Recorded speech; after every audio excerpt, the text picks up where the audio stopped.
तो सबसे पहले हम बात करेंगे कि सेंसरशिप होता क्या है। Censorship refers to the control of information. इसके अंदर बेसिकली इंफॉर्मेशन को कंट्रोल किया जाता है कि किस तरह की इंफॉर्मेशन जो है वो शेयर हो सकती है और नहीं हो सकती। इसके अंदर कुछ पावरफुल अथॉरिटीज़ होती हैं, सेंसर बोर्ड होता है और गवर्नमेंट भी इन्वॉल्व होती है जो कि कंट्रोल करते हैं इंफॉर्मेशन को। अब इसकी एग्जांपल में ये आता है कि जैसे कि अब जो कॉमन एग्जांपल है, मूवीज़ बनती हैं। तो जब मूवीज़ कोई भी प्रोड्यूसर मूवी बनाता है तो उसको रिलीज़ करने से पहले एक सेंसर बोर्ड को दिखाई जाती है ताकि उनसे अप्रूवल लिया जाए। कुछ डिफरेंट फैक्टर्स के ऊपर वो उसको एनालाइज़ करते हैं, जैसे कि उसके अंदर वायलेंस कितनी है, जो उसमें लैंग्वेज है वो किस तरह की यूज़ हुई है और उसके अंदर कंटेंट जो है वो कैसा है।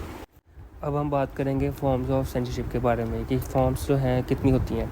सबसे पहले इसमें अंदर गवर्नमेंटल सेंसरशिप आती है, फिर corporate censorship, censorship by peer pressure, societal norms and religious censorship. अब जो सबसे पहले गवर्नमेंटल सेंसरशिप आती है, इसके अंदर गवर्नमेंट की तरफ से कुछ रूल्स, लॉज और रेगुलेशन इन्वॉल्व होती हैं जो कंट्रोल करती हैं इंफॉर्मेशन को और मीडिया को। गवर्नमेंट के पास ये अथॉरिटी होती है कि वो बैन्स कर सकती है, जैसे कि बुक्स, फिल्म्स, म्यूज़िक, वेबसाइट्स और सोशल मीडिया प्लेटफॉर्म्स को। अगर तो जो पॉलिसीज़ और रूल्स जो गवर्नमेंट की तरफ से बनाए गए हैं वो वायलेट होती हैं तो गवर्नमेंट इनको बैन भी कर सकती है। जैसे कि स्लाइड में मेंशन है कि they can also stop people from speaking out against them. अब इस चीज़ की एक एग्जांपल आती है कि जैसे पाकिस्तान के अंदर इलेक्शंस हुए और जो उनके इलेक्शंस के रिज़ल्ट आए और जो पाकिस्तान के लोग थे उन्होंने फिर एक ट्विटर सोशल मीडिया प्लेटफॉर्म है उसको यूज़ करके काफ़ी ज़्यादा जो है वो ट्रेंड्स चलाए। और जब ये गवर्नमेंट के ख़िलाफ़ बोलने लगे तो गवर्नमेंट ने क्या किया कि वो ट्विटर को बैन कर दिया। अब जो हमारे पास सेकंड फॉर्म आती है वो है कॉर्पोरेट सेंसरशिप। इसमें बेसिकली प्राइवेट कंपनीज इंक्लूड होती हैं, जैसे कि सोशल मीडिया प्लेटफॉर्म्स। ये जो है वो कंट्रोल करते हैं यूज़र जनरेटेड कंटेंट को। अब जैसे कि जो यूज़र है वो अपना कंटेंट अपलोड करता है और हर कंपनी की अलग पॉलिसीज़, अलग रूल होते हैं। अगर यूज़र का कंटेंट उन्हें वायलेट करता है तो ये उसके कंटेंट को रिस्ट्रिक्ट भी कर सकते हैं और रिमूव भी कर सकते हैं।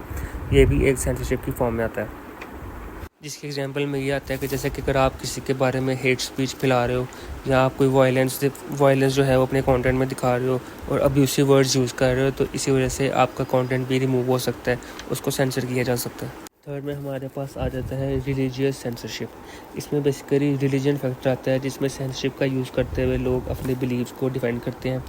जैसे कि कोई उनके रिलीजन के बारे में मिस इन्फॉर्मेशन फैला रहा है या कोई ऐसी मूवी या कोई ऐसी ऐड बनाई गई है जो किसी के रिलीजन के बारे में मिस इन्फॉर्मेशन जो है वो सबको स्प्रेड कर रहा है और जो उनके फॉलोअर्स हैं, जो रिलीजन के मानने वाले हैं, वो उन पे गलत इन्फ्लुएंस हो रहा है या उनको डिस्ट्रैक्ट कर रहे हैं। तो आप सेंसरशिप का यूज़ करते हुए अपने फॉलोअर्स को प्रोटेक्ट कर सकते हो और उनको ब्रेन वॉश होने से रोका जा सकता है। और लास्ट में हमारे पास आ जाता है सोसाइटी नॉर्म्स। ये बेसिकली ये भी सेंसरशिप की फॉर्म में आता है कि जैसे कि एक सोसाइटी के अंदर उसके कुछ डिफरेंट रूल्स होते हैं, उनकी एक डिफरेंट एक पर्सपेक्टिव होता है, सबका अलग अलग सोच होती है। हर इंडिविजुअल जो है वो अलग सोचता है, उसकी अलग फीलिंग्स होती है। अब एक सोसाइटी ने अगर कुछ रूल्स सेट कर दिए, कुछ स्टैंडर्ड सेट कर दिए हैं, तो अब कोई इंडिविजुअल है उसकी जो फीलिंग्स हैं वो बिल्कुल अलग हैं, तो वो इस वजह से कुछ बोलता नहीं है, अपनी इन्फॉर्मेशन को बाहर नहीं लाता कि उसको जज किया जाएगा, क्रिटिसाइज़ किया जाएगा। इस वजह से ये भी एक सेंसरशिप की फॉर्म में आता है। And the first one is utilitarian perspective. Censorship can be good अगर तो ये नुकसान से बचाता है और लोगों को ज़्यादा से ज़्यादा बेनिफिट देता है। और ये सेंसर क्यों किया जाता है? ताकि हार्मफुल आइडियाज़ को फैलाने से बचा जा सके, को रोका जा सके और पब्लिक मोरल्स को प्रोटेक्ट किया जा सके और सोसाइटी को स्टेबल बनाया जा सके। यूटिलिटेरियन पर्सपेक्टिव के मुताबिक सेंसरशिप उस वक्त ठीक है जब इंफॉर्मेशन को लिमिटेड करना ज़्यादा लोगों की मदद करे और कम लोगों को नुकसान पहुँचाए। मिसाल के तौर पर एग्जांपल है बुलडोजिंग फॉर अ हाईवे। अगर आप एक हाईवे बना रहे हैं और दरमियान में 2-3 घर आ गए हैं तो यूटिलिटेरियन पर्सपेक्टिव कहता है कि आप ज़्यादा लोगों के बेनिफिट देखो, इसलिए आप उन 3 घरों को गिरा देंगे ताकि आप ज़्यादा लोगों को फ़ायदा पहुंचा सके। उसके अलावा एक ट्रैक एग्जांपल है जिसके अंदर एक ट्रैक के अंदर एक आदमी है और दूसरे ट्रैक के ऊपर 4-5 हैं, तो ट्रेन 4-5 के ऊपर से गुजरने के बजाय एक के ऊपर से गुजर जाएगी, क्योंकि यूटिलिटेरियन पर्सपेक्टिव ये है कि वो ज़्यादा लोगों के फ़ायदे को देखे, जिससे ज़्यादा लोगों को फ़ायदा हो। Now second one is free expression perspective. लोगों के पास उनके राइट्स होने चाहिए कि वो जो चाहें कहें और पढ़ें। इनके ख्याल में सेंसरशिप डेमोक्रेसी के प्रिंसिपल्स के ख़िलाफ़ है, क्योंकि ये लोगों को फ्रीली अपने पॉइंट ऑफ व्यूज़ को बताने से रोकता है और ये क्रिएटिविटी और इनोवेशन को रोकता है, और डिफरेंट पर्सपेक्टिव्स और इंफॉर्मेशन तक अक्सर लिमिटेड कर देता है जो फैसले करने के लिए या डिसीजन लेने के लिए ज़रूरी होती हैं। और इसकी एग्जांपल्स में सेंसरशिप ऑन बुक्स है और इंटरनेट कंटेंट पर सेंसरशिप है। Now third one is cultural relativism. Cultural relativism कहता है कि हर कल्चर की वैल्यूज़ के मुताबिक सेंसरशिप को समझा जाए। एक कल्चर में जो चीज़ सेंसर करना एक्सेप्टेबल है वो दूसरे कल्चर में शायद एक्सेप्टेबल ना हो, और ये हमें हर कल्चर के सेंसरशिप के हवाले से रिस्पेक्ट करने की सजेशन देता है। और इसकी एग्जांपल्स है बैड कंटेंट इन मीडिया, जैसे कि कुछ कंट्रीज या फिर हमारे कल्चर के अंदर बैड कंटेंट को पसंद नहीं करता, लेकिन कुछ कंट्रीज ऐसे हैं जो बैड कंटेंट को बड़ा पसंद करते हैं और इस पर सेंसरशिप पर इतराज़ करते हैं।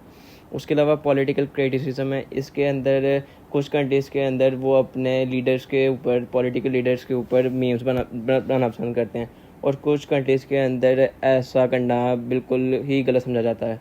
And the last one is pragmatic approach.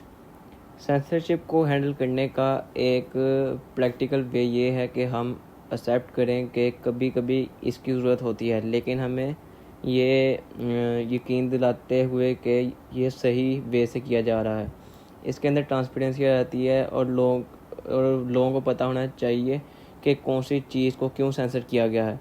Reasons को वाज़ेह तौर पर बयान किया जाना चाहिए, और अकाउंटेबिलिटी, वो लोग जो सेंसर करते हैं वो अपने एक्शंस के रिस्पॉन्सिबल होने चाहिए। इनके डिसीजंस को चेक करने के तरीके होने चाहिए, और प्रोपोर्शनलिटी के अंदर सेंसरशिप को लिमिटेड होना चाहिए, और ये सिर्फ उस टाइम यूज़ किया जाए जब इसकी ज़रूरत हो। For example during health emergency, गलत इंफॉर्मेशन को रोकना लोगों को प्रोटेक्ट रखने के लिए ज़रूरी हो सकता है, बट ये वाज़ेह होने चाहिए कि रीज़न्स क्या हैं।